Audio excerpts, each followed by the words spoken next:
আজকে আমি আমার ইন্টেল কোম্পানি থেকে টাকা উত্তোলন করবো, আপনারা দেখতে থাকুন। চলে গেলাম অ্যাপসে, লগ ইন করলাম।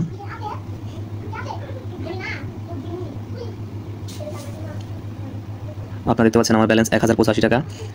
আমি চলে যাব উইথড্রল অপশনে, আমি অ্যামাউন্ট সিলেক্ট করব 1080, পাসওয়ার্ড দিয়ে দিব। এখন আমি সাবমিট করব। আমার উত্তোলন সাকসেস। দেখব কতক্ষণ পর টাকা দেয়। আপনারা দেখতে পাচ্ছেন বর্তমান ব্যালেন্স 5 টাকা। অপেক্ষা করি। বর্তমান ব্যালেন্স 5 টাকা। উইথড্রল ডিটেলসে চলে যাব, ক্লিক করলাম। আপনারা দেখতে পাচ্ছেন আজকের পেমেন্টটা প্লিজ ওয়েট, অপেক্ষা করতে বলছে। আমি কিছুক্ষণ অপেক্ষা করবো, দেখবো। আপনারা দেখছেন আগের পেমেন্টগুলো সাকসেস হয়েছে, খুব একটা সময় নেয় না, অল্প সময়ের মধ্যে টাকা দিয়ে দেয়।